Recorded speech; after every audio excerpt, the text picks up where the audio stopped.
Glenn Loury here. This is the Glenn Show. We're the black guys at Bloggingheads.tv. Hi, this is Glenn Loury, host of the Glenn Show. Got a special treat for you this week. It's a walk down memory lane. You are about to see the very first podcast conversation that John McWhorter and I had in 2007, 14 years ago. We've been doing this for 14 years, my conversation partner, John McWhorter, and myself. So enjoy it.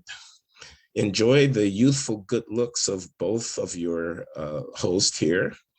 And enjoy the irony of the fact that I am to the left of my friend John McWhorter in this conversation, believe it or not. So that's all I have for you right now. Glenn Loury of The Glenn Show, a walk down memory lane. Thanks.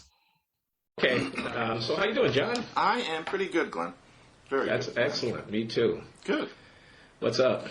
Well, this is column writing day, so I do a weekly column for the New York Sun. Just finished one on the state of New York City schools. I just polished off 2 books this summer, one about hip-hop and another one about the history of English, and both of those will be out in the middle of next year. Wait a minute now. A book about hip-hop and a book about the history of England? Yep. Those to history of the English language, and because, of course, I'm still a practicing linguist, and then there's history of English. I misunderstood. I thought you were branching even further afield. I'll work on that later. I was starting to get tired already. But yeah, those are what I'm up to, and every day there's something different, and that's the way I like it. So writing a column for the Sun, how does that work? You just sort of reading the newspapers and whatever comes to mind, or do you have like a beat that you cover, or what? Well, I've been doing it about 1.5 years, and I guess over time it's gotten to the point that there are a few beats. And so I try to do school. It's about race about half the time not. Sometimes I'll do something about language. Sometimes I'll do something about the state of the culture or the state of political debate. I try to be as wide-ranging as I can, but obviously, one of my main billets there is about race issues and the race issues that I've tried to cover over the past 7 years. Does the Sun have any ideological coloration? Yeah. As far as a lot of it, it doesn't apply to the sorts of things that I write about. But yeah, the Sun is a right-leaning, but I consider reasonable newspaper with a very pro-Israel tilt in particular. Does that make you a Zionist? Just asking. No, I have never written about Israel, and the truth of the matter... If you know what's good for you, you never will. Well, it's interesting. The truth of the matter is, and I'll say this openly, and I have said this to many people, including my Jewish wife, I think if we could roll the tape back, I would rather that Israel not be where it is. But given where it is now, I do consider the Israelis to have behaved better than their opponents. It's a nasty situation. You mean you would rather that the project of finding a home for the Jewish people not have resulted in the establishment of Israel in Palestine? Yeah, I think that the experiment has failed in a lot of ways, and I don't know whether people could have seen that at the time, but ideally that homeland would not have been reestablished, and we wouldn't have the problems that we have now. Now, I'm not saying that... Well, yeah. Now, I'm not saying that there was some colonialist oppressive effort or anything like that. I just think that ideally there would not be Israel where it is now. But now that it's there, I must say that I am much more of a fan of the Israelis than the Palestinians.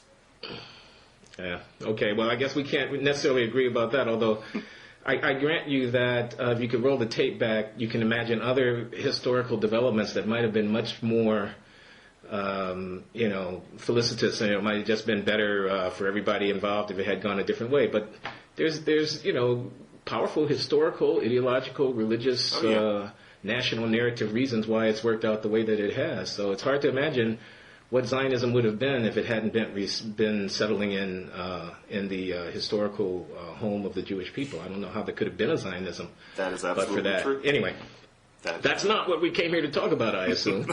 Not necessarily. Oh, but wait, now I'm not interviewing you, but I really have to ask you the question. So are you a black conservative then?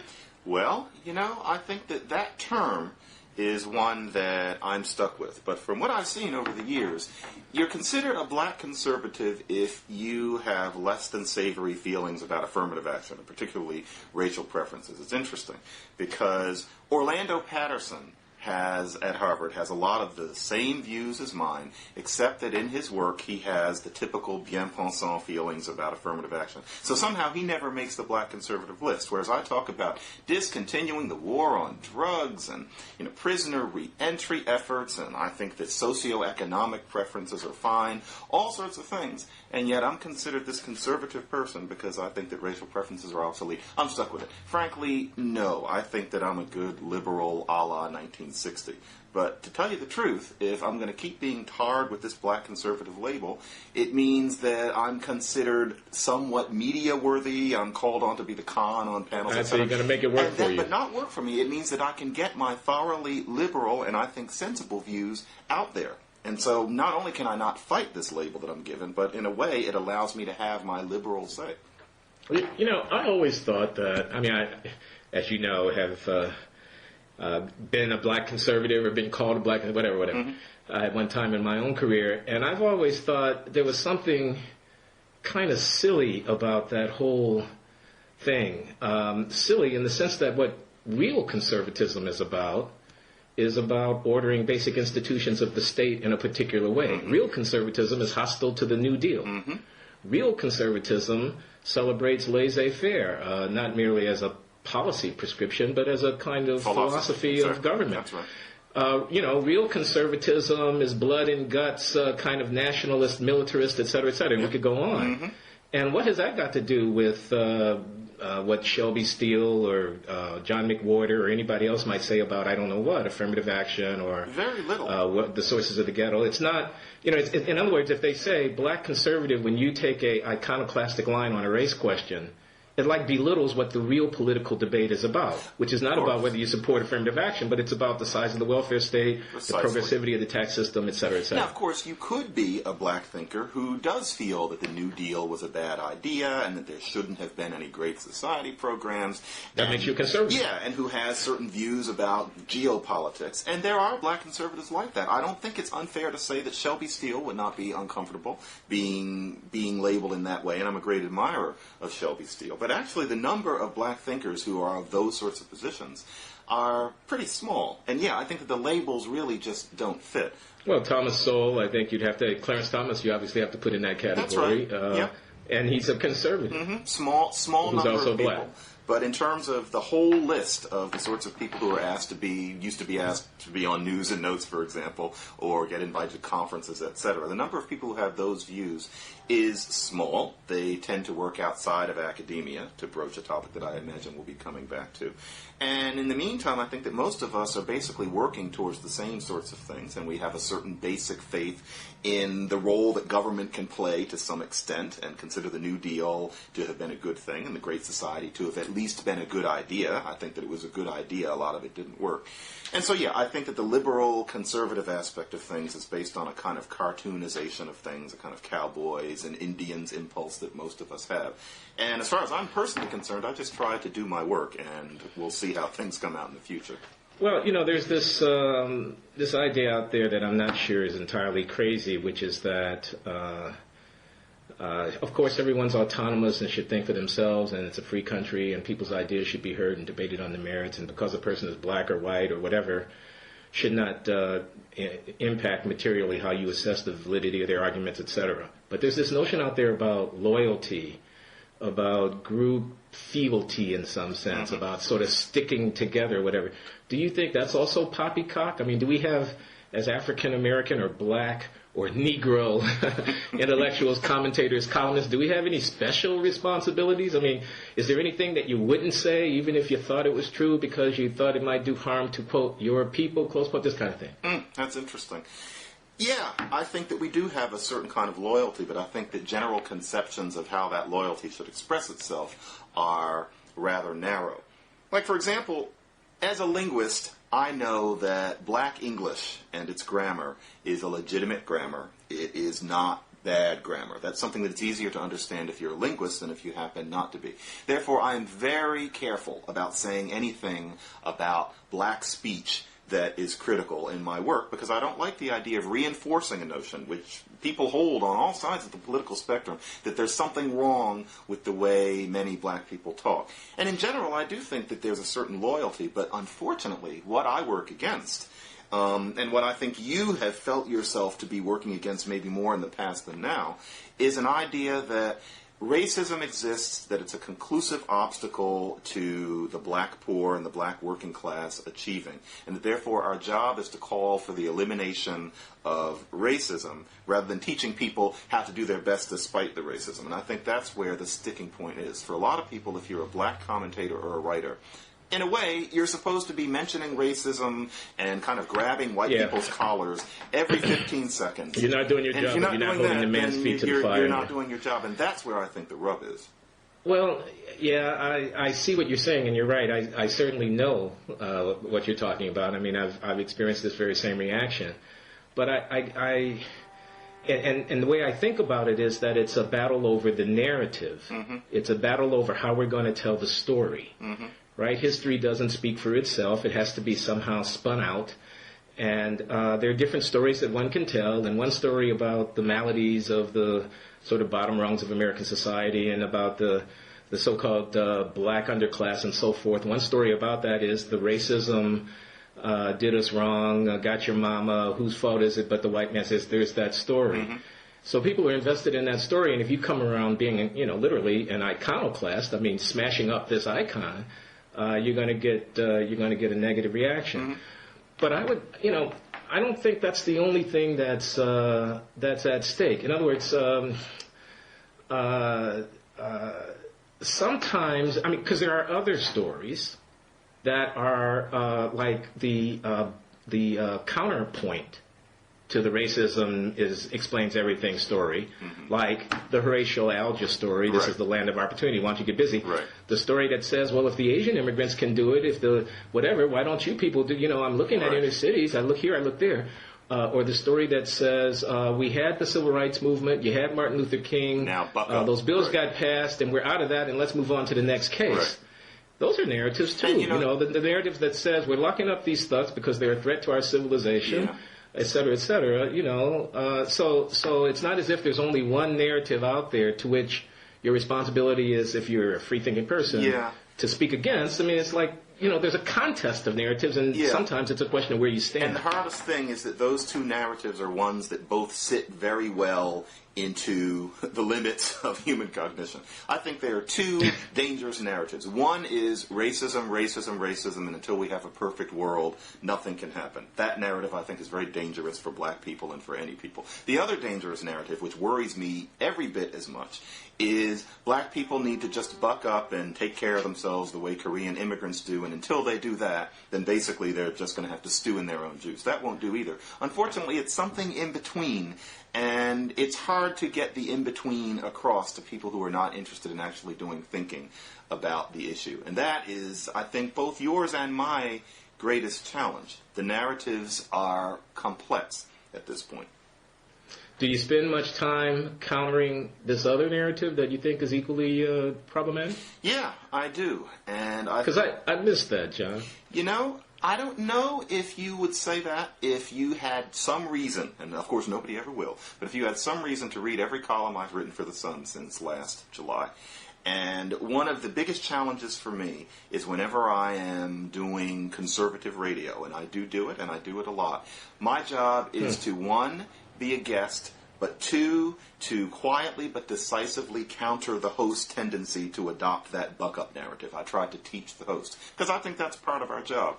And any forum where they're trying to fit me into the notion that black people need to just shape up, I resist it. I will not say anything like that in public, because I think it's frankly stupid and unfeeling.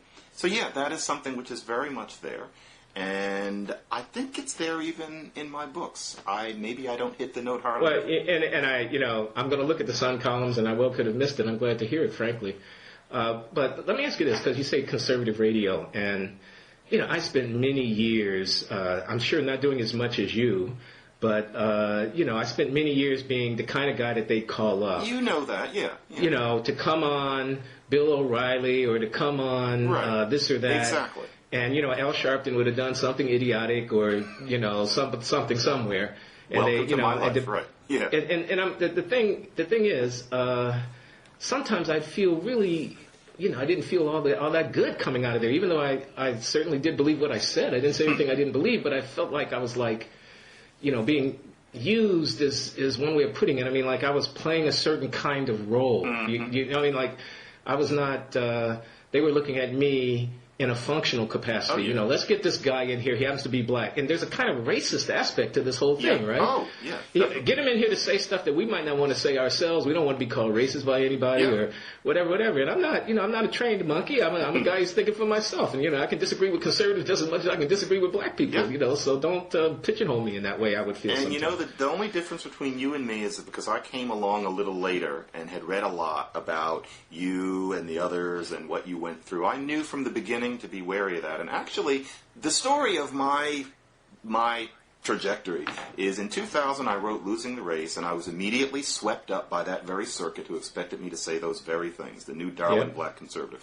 Over the next 2 or 3 years, the story really was that places like the National Review and O'Reilly learned that I'm not that dependable, because when they have called me up and asked me to take that particular kind of really black-bashing view, any view that implies that black people need to just shape up, I just won't do it. I'm just not that dependable. Now I'm happy to say that those people know it. And I turn down as many appearances with them as I take because I don't want to play that role. That's not to say that sometimes Bill O'Reilly is not correct on a particular thing. And when he is, I will go on that show. A stopped clock is correct twice a day, John. No, there are times when he has got the right message. I won't let him make me say something I don't believe, but the message gets out there. You have to use the media. And as you know, you don't get paid to be on TV, but everybody doesn't read books. As a matter of fact, most people don't read 300-page nonfiction books, and so you have to use other venues. But I know what you mean, and I try very hard not to be used in that way. I'm pretty sure I'm not. Okay. That's good to hear. And I can vicariously enjoy this idea that, you thought I was conservative, but I said something you didn't expect. Oh, and you don't want to call back? Okay. It really does. That's kind of okay. Yeah. You have to disappoint people sometimes. Yeah, you mentioned earlier that you left the academy, and I don't know how much people will know about your professional biography. You were a tenured professor in linguistics at Berkeley, at UC Berkeley, a very prestigious academic post. That's right. And you resigned your tenure. I sure did. You leapt away. You're playing without a net or something out there in the real world. What's that? It's terrifying to me, the prospect of not being in my sinecure. No, I'm just kidding. But tell me what the real world is like out there. Well, the real world, Glenn, is one where I get so much work done because I do not have to sit and go through stacks of files. I don't have to pretend to be interested in who the next assistant vice dean of social sciences is.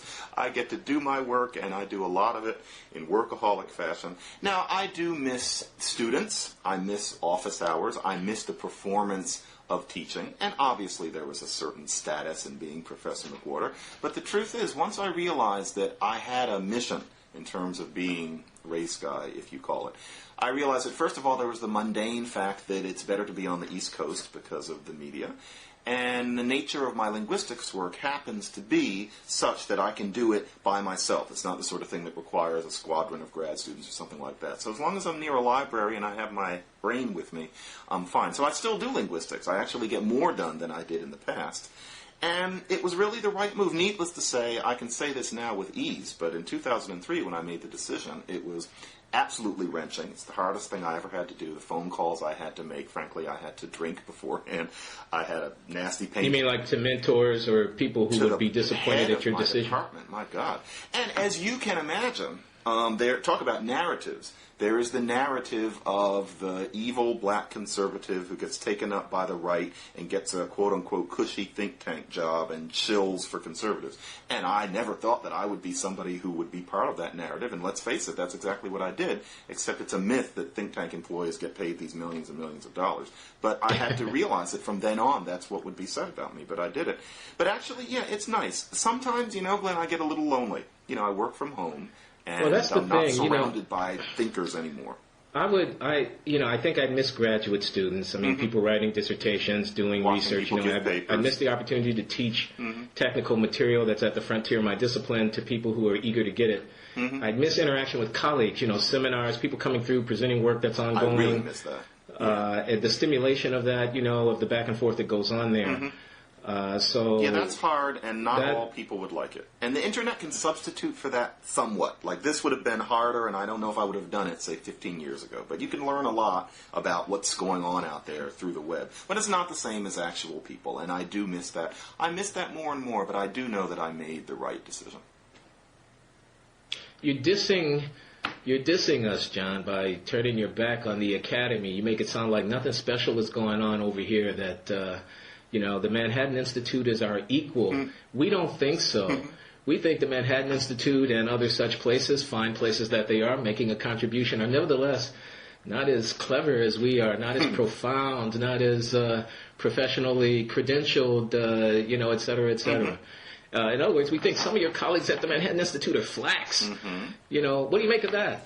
Well, I've heard that argument, and of course I have to assess it on a case-by-case basis. I mean, obviously there is a certain kind of concentration and erudition and depth of attention that pretty much only happens if you are an academic. But to tell you the truth, I frankly think that when it comes to the sorts of questions I'm interested in, which is race and history and sociology and where we're going to go in the future, so much of the work in the academy is biased towards a certain racism forever premise that I think the lack of academic profundity on the side of the think tanks and the bias in the academy are equal disadvantages, and that you just have to assess the work in terms of how it works. And so, for example, in my latest book, Winning the Race, I do take on academic sociologists and political scientists in terms of how they view race in this country and history and what needs to be done and the role that racism plays.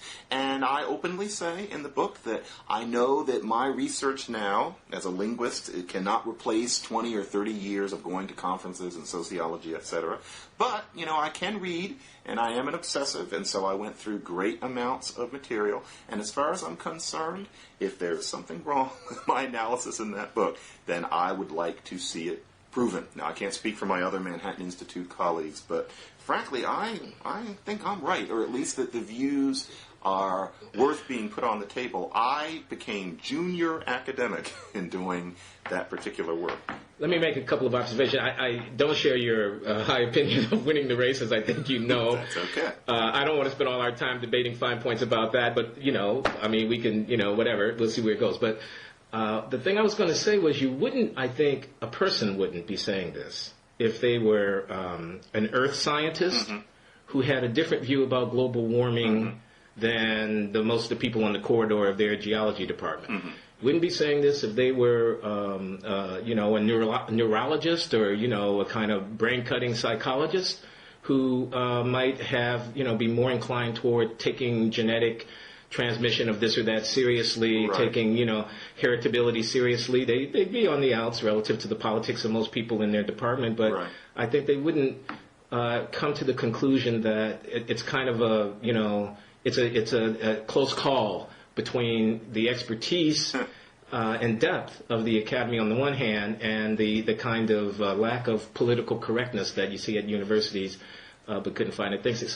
So you say you're still doing linguistics, but I'm wondering if all you were doing were linguistics.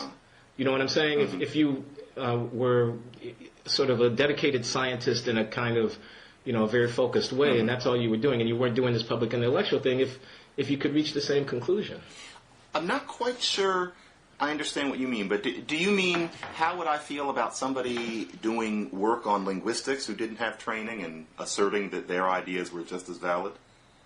I guess I kind of mean that indirectly. What I mean is that whereas if 5 people have 5 different ideas about what to do about the ghetto,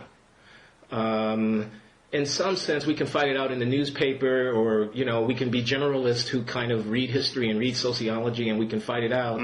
And we can at least think that we're kind of on an even footing. I mean, again, as I say, I don't necessarily share all your evaluations of these sociologists that you write about in your book.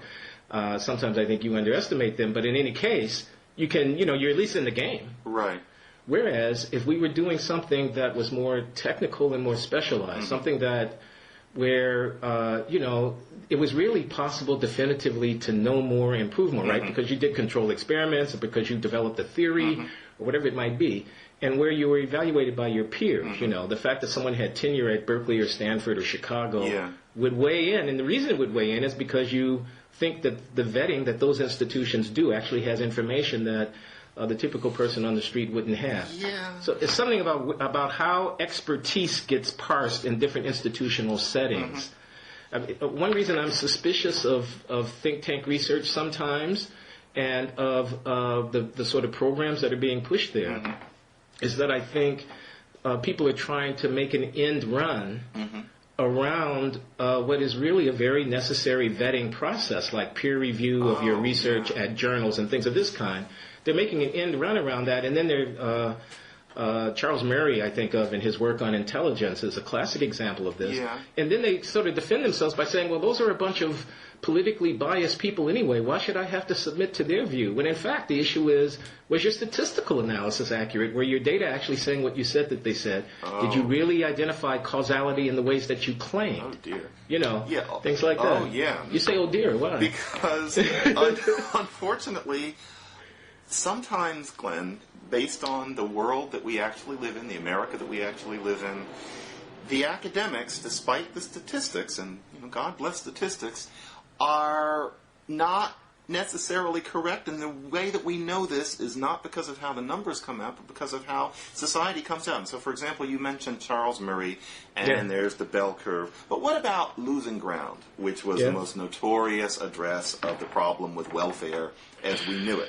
Now, as far as I know, the Academy was not terribly interested in the idea of a true, from the ground up, reform of the way welfare was working, such as what we've had since 1996. And there was a great deal of work showing what sorts of disasters might occur if we made any real changes. And statistics were able to show that. That's what statistics can do. Charles Murray had an idea, which certainly was not based upon the depth of analysis that, say, a Robert Greenstein had.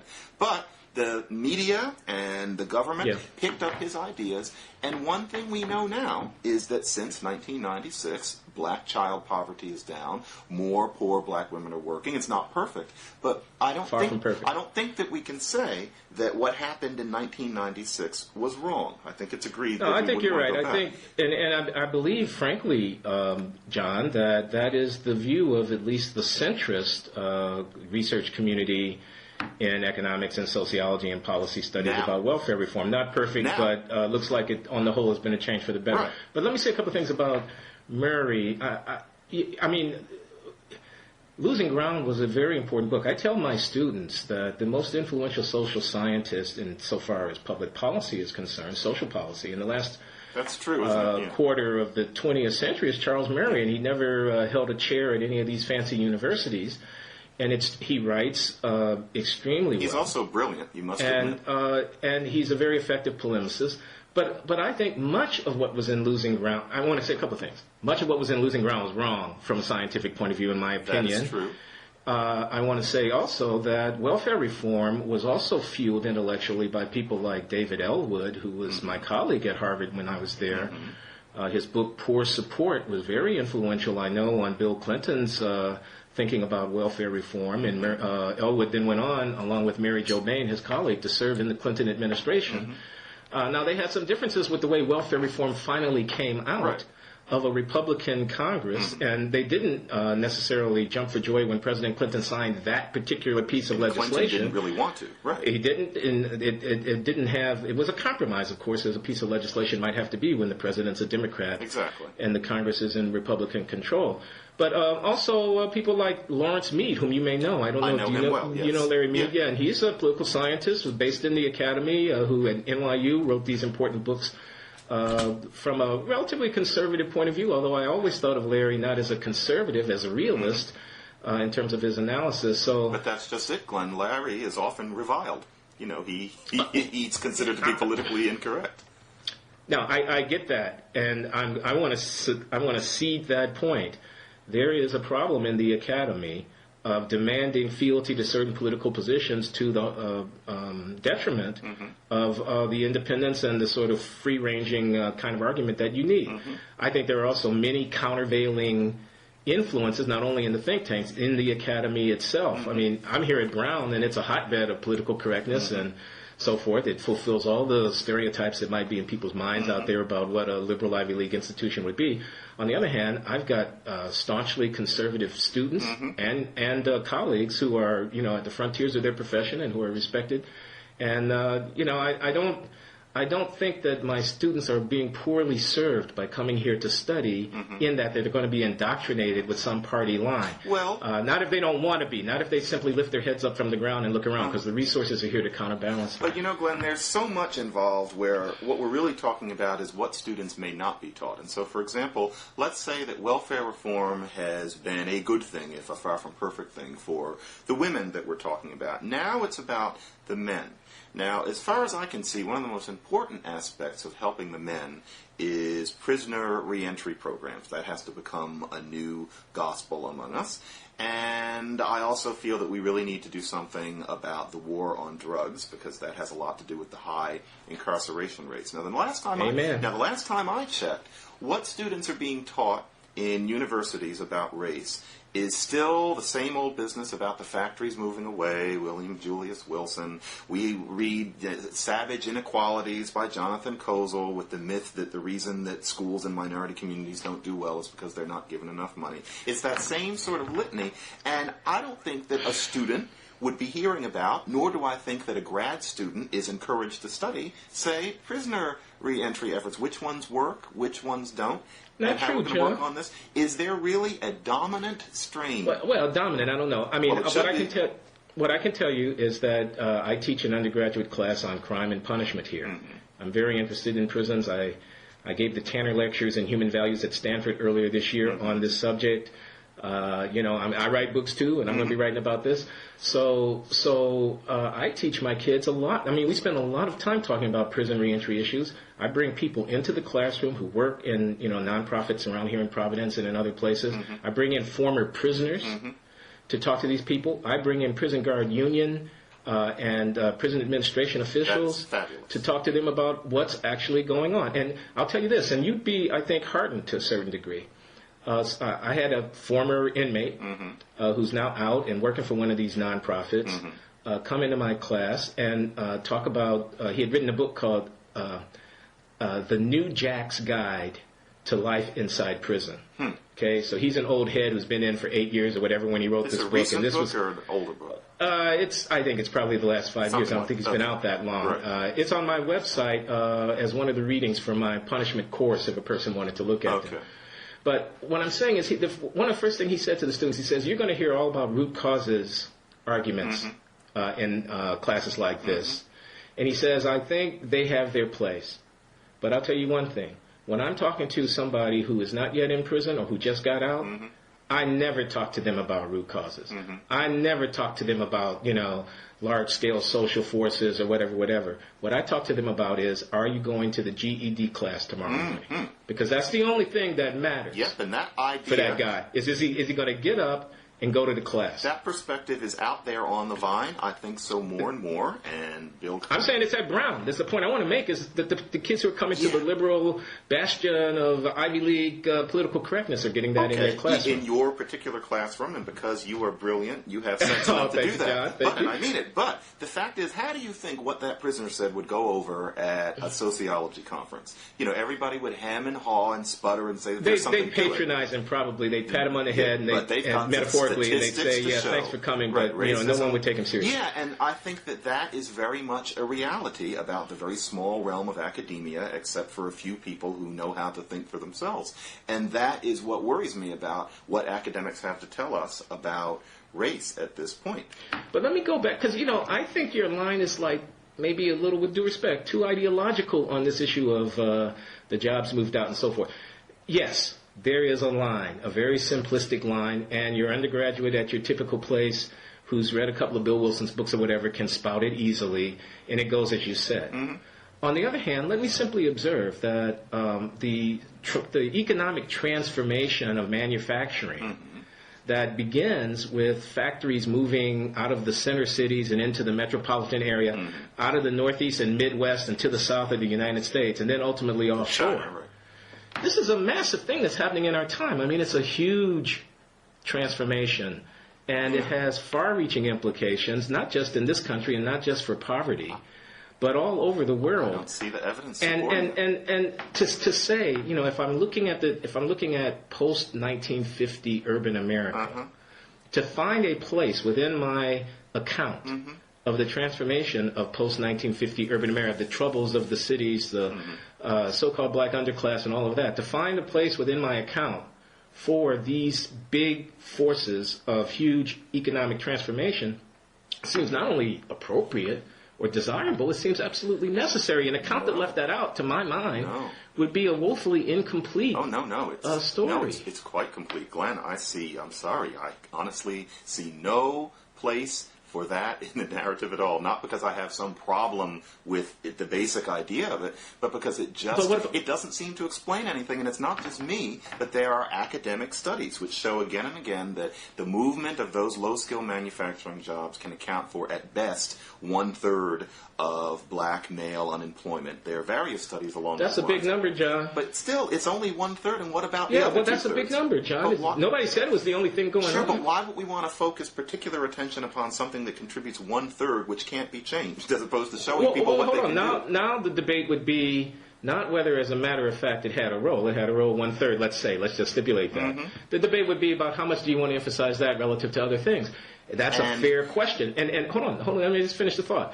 The thought is that question turns in part on what do we think that we could actually do to make things better, right? Yes. I don't want to emphasize something I can do nothing about. And if you want to argue, well, these economic transformations are just something that is a fact of nature in the world that we live in, you can't change it, let's focus attention elsewhere, that's an argument I'm prepared to listen to. Yeah, and therefore my argument, which I have made quite a bit over the past year and a half, is we have to teach people we have to point people to the equivalence of those jobs nowadays that do not require a college degree, where maybe with some vocational school, which you can get an easy loan for, you can do. Just like the guy who used to work at the Ford plant, now you can be a cable repairman, now you can be a building inspector, and many of those jobs will provide for a thoroughly middle-class existence as long as you stay in them. And of course, obviously, there are people who aren't aware of the existence of these jobs and how to get to them, but they're eminently gettable, as again, many people in and outside of the think tank world have shown. And so for me to look at the factories moving away, and as you say, this is just inevitably how economies work,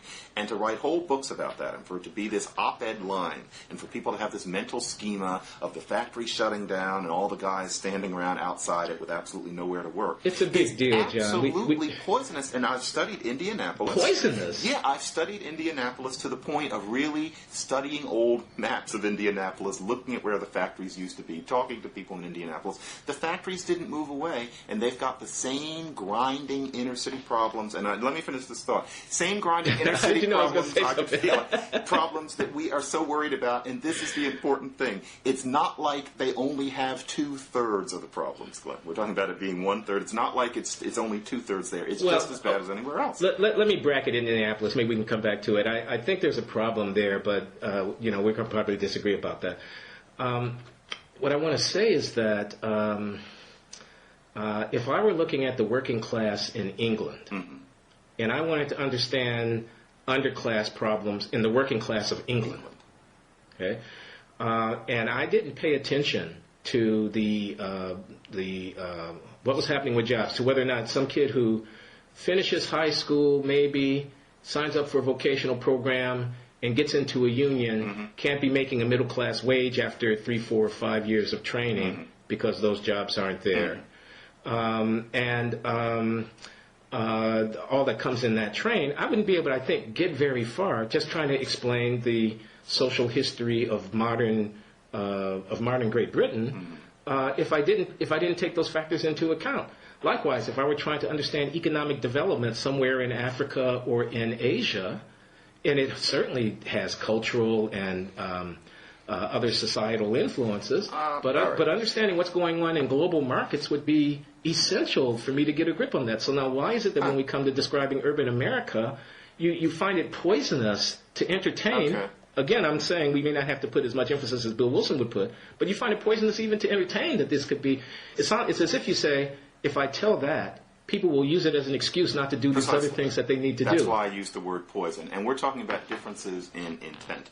In terms of historiography, of course, you have to talk about the change in manufacturing jobs and their location. In itself, I find it very interesting. And you could also analyze it as a challenge that black people have had to face because we had to learn to get different kinds of jobs. But yeah, you're right. There's a part of me which I guess is an advocate. I want black people to be able to move ahead in a world where I can see that it's possible, but a lot of people have lost their way.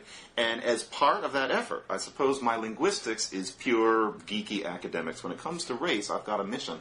I don't want people thinking about the factories as an obstacle, because I don't think that they are. And it's a mental schema that fits so well into the mind. So yeah, it's dangerous, because for a lot of people, it's not the factories went away, economies changed, now they're different jobs. It's my father worked in a factory, now there's no factory job, and so I'm going to go out on the street and sell drugs because that's the best society offers me. And that's a schema that we know is very powerful in society. There's a lot of that in gangster rap. And it does worry me. I do think of that particular message as a kind of poison. Maybe that makes me unacademic on the question, but I do try to study it.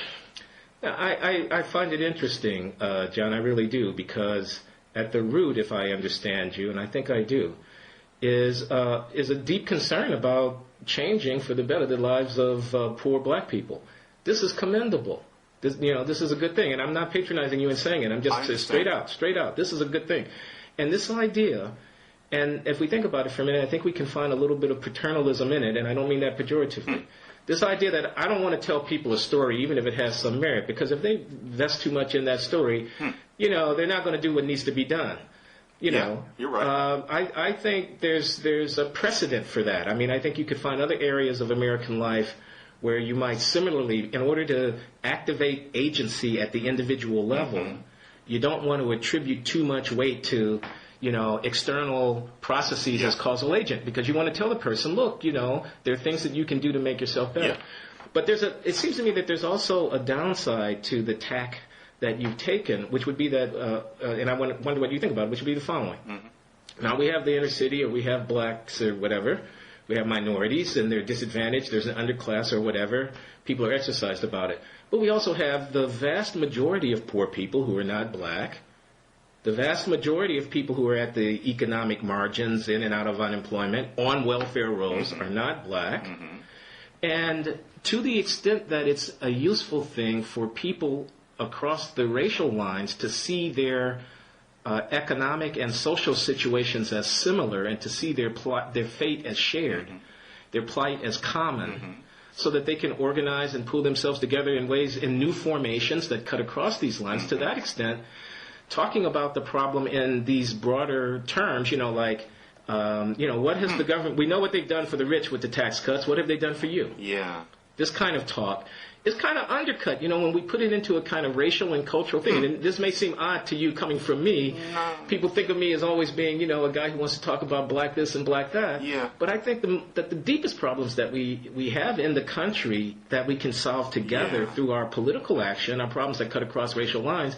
And so I like these narratives that get people thinking about bigger subjective, social and economic dynamics, instead of these things that just preach to people about, well, make yourself better, which may be a good thing for them to hear, but it's not politically very useful. I get that. And this is more, maybe cold-eyed, hard-headed pragmatism from me. I see what you mean, that it would be useful if we were talking more about poverty than about what gets the black man down, etc. And the only reason that I do not embrace this whole John Edwards thing, is because I lack imagination, and I don't see a historical precedent for any kind of lasting cross-racial alliance between the poor. You think about what happened in the 1920s and 30s, you think about what did not happen in the 1880s and 1890s. I can't see it happening, and frankly, Glenn, to tell you the truth, especially last year, I did a fair amount of visiting prisoner reentry programs and spending time talking to people and watching training sessions and things like that. Yeah. And to tell you the truth, Glenn, sitting in those rooms with black and brown, mostly men, who've done time and looking at the problems that they face. The idea that in my lifetime or yours, we're going to fix it so that those guys see themselves as the poor rather than black guys, it's just impossible for me to see. And maybe that's not a good thing, but the self-conception there is as what Stanley Crouch would call a Negro. And we can't change that, certainly not anytime soon. It's not just their self-conception, it's also how they're conceived. I think it's every bit as important, or maybe even more important, that your typical voter who doesn't live in the ghetto sees them as not so different from me and you. Yeah, maybe a little screwed up. Yeah, maybe a little nicks. Yeah, but still, pretty much if we were in their situation, we'd probably be struggling with some of the same challenges. And, let's cut them a little slack or give them the benefit of the doubt or give them a second chance or whatever. You say it's not to be? If I follow you, it's the mainstream white person does not see the poor black guy as just the poor. They see a poor black person. Is that what you're saying? Oh, no, I know that's what they see. I wish they didn't, though, and yes. I think they're wrong to see that way. They may be, but we can't fix that. Maybe that I don't know that that's true. Is it really true that we can't fix that? How would we fix it, Glenn? I mean, really? How? I don't know. Okay, that's just the honest answer. I don't know how we would fix it. But I'm not prepared to rule out a priori that we could. But I'm in a hurry. I just want to give some examples. Okay. If you had said in 1958 that women and their desire to be freed of all of the burdens of expectation and limitation and prejudice and discrimination and so forth associated with what roles were fit and not fit for them, that the consciousness of people needed to be raised in such a way that when they looked at a girl and saw a daughter, they realized every bit as much as if they had seen a son, that that was their child and that their child's future was, at stake with respect to how we resolve some of these issues about women. Before Betty Friedan, if you had said that, I think a lot of people would have said, I don't know how you're going to get there from here. If you had said about gays 15 years ago that the issue of is their way of life, their style of life, their choice or orientation of living with respect to sexuality, merely another alternative way to live that deserves to be respected and accommodated to the extent that anybody else, don't stop trying to tell them to be like you, let them be, that idea could catch and could have currency and could maybe even become a dominant idea in this country, which I think it will inevitably become, people would have said you're mad. That's right. They would have said you're mad. Yep. So I don't know why it is that with better leadership, now, if every time there's some disturbance like the Gina 6 situation or some incident like the Duke lacrosse players, that Al Sharpton holds a news conference or someone like him goes on O'Reilly and spouts off, and a bunch of black academics, I'm sorry, but it's going to sound like I'm joining your side, and hey, academic friends out there, I'm still on your side, but bottom line is we got a lot of knuckleheads running around saying a lot of alienating stuff. If that's the way that the case gets presented, I grant you it's not going to persuade anybody. Yeah. But I really don't think those are the only alternatives before us. Glenn, I say this with sincere respect, but what's going to change it is also not fine writing such as yours, where you say things like, what kind of a nation are we to not attend to, et cetera, et cetera. And the reason for that is because, and history is always interesting in these ways. Yes, who would have known that there was going to be a feminist revolution? But one thing that we know now is that there already was a civil rights revolution. Something happened which you couldn't have seen coming even 10 years before. It occurred. Everybody knows it. And we're at a point now where what you're implicitly calling for is a second revolution. You're not putting it that way, but the idea is that something dramatic and massive is going to happen again. And given that something already did happen, and that people's general opinion is that something happened, that racism is nothing like what it used to be, and even if life isn't perfect, it's time for people to just deal. We cannot combat the fact that that is going to be the main barstool opinion. We've talked about how really there needs to be a more nuanced position, and we can be on the sidelines assuring that the government puts people in a position to be able to help themselves. But that revolution that you're talking about, I don't see how it could come again, and you must know what I mean in a certain way, especially given your particular history. There was a time when race issues were really hot. There were certain things that were on people's mind in a major way. Yeah, people are getting tired about of welfare it. reform. Do you notice now that it's at the point Yeah. where there's it's kind of like a marble hitting on tin? Even my students, who are the prime territory for proselytization on the liberal race front, are tired of it, tired. and you can see that. But I don't envision revolution, but maybe evolution of the following sort. Okay, I like the program Teach for America. It's not a panacea, but what it does is it takes privileged people for 2-3 years or whatever, and it gives them a way in which they can get into inner cities and try to make a difference in the schools. Sure. I think that adoption of orphaned African American youngsters who are numerous, as you know, in our society, and who go without parents and are in a foster care system or a set of systems that are troubled.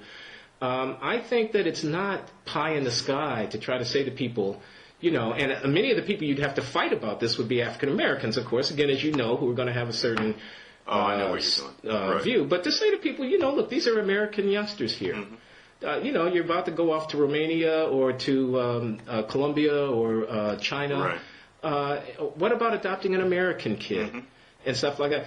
I maybe call me an idealist. I used to be much more of a Christian than I am now, but I think some of that old time religion still, still is in my bones. I like this idea of envisioning a different kind of American community where the lines of race can be blurred. And while you may be right to say, preaching to white people, come on, America, it's over. The way that I don't want to preach to black people, come on, black people, because I want to say, there are many material, structural, economic, and historical forces, and you can't preach them away. Preaching to white people, come on, see blacks differently, is not likely to get me very far. I'm not sure that, over time, in an evolutionary sort of way, we couldn't envision a growing different sensibility about this, and the acts of people like those who go into inner city schools or who adopt different raced orphans could contribute to that. That is an idea that I had never given a whole lot of thought to, but obviously it's important. And in terms of evolution, maybe our role is just a matter of nudging things in directions that they could already be seen to be going. Here in New York, I go occasionally to, say, a KIPP Academy school or one of the charter schools where you see thoroughly black kids, inner city black kids learning. Well, everybody's black, you can call it segregation, and yet everybody's doing just fine. Somehow that's not on the radar screen. It must be about once a month I see somebody on the subway reading Savage Inequalities, the book that says that it's all about school funding. And I think that we really need to call attention to the sorts of things that are working and that are replicable. Agreed. We agree about that. And I think this is an excellent example. I know about the KIPP Academies, of course, not least from Abigail and Stephen Thurstrom's fine book on education policy, where they extol them. I know about them also because my friend Roland Fryer, the economist, is doing some work with KIPP. Do you know Roland? We had Roland speak at the Manhattan Institute. Yeah. He's wonderful. Yeah. So that, charter school, this kind of pioneering, innovative, institutionally innovative, conceptually innovative, good civil rights stuff, a pedagogically innovative thing. Yeah. This is a good thing. Yeah. More. But I want to say something, and that is that there really are some issues of equity in educational finance. Some. And Jonathan Kozol's vituperations, he's excessive. He's a polemicist. He's over the top on occasion, maybe more than on occasion. Yeah, more than on occasion. But I would hope, being the serious man that you are, that you wouldn't exclude the possibility that alternative ways of financing we're the only country in financing education could deliver more equity and fairness to disadvantaged American young. We're the only country in the world, John, who finances our schools from local taxes and not from the central fund. And it creates a situation where if one community is troubled with families without many resources, without much of a tax base, whatever, they simply can't deliver the same quality of education to their kids. Sure, and this puts us in the exact same position as with the factories. Obviously, that's true. But it is so easy for people to take the sort of fist in the air, us against them perspective of listening to what you just said and thinking of the money as larger than the other issues such as quality of teachers, quality of teaching, schools of education.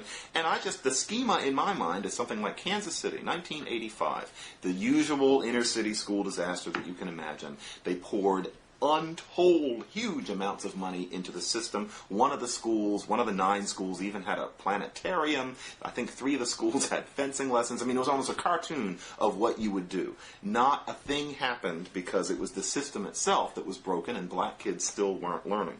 Now, instead of that, the mental schema that a lot of people have when they hear what you just said, which is true, is the black kids in the school with the peeling paint and the water fountain doesn't work and they're 2 on a textbook, which is often exaggerated, but that schema. And the idea being is that if just that school would get money, that would take care of it. And the problem with that view is that even if that school did get money, all evidence, and Kansas City is just one case, is that nothing would happen and that there are different issues. And so my view of the schools is, yeah, you don't want to discount the money issues, but for many people, just bring it up, and that's all they really want to think about, and people will be people. Well, 2 points, and one is that money does make a difference, but money plus bad governance is not going to make a difference. Mm-hmm. Bad administration, bad leadership, Precisely.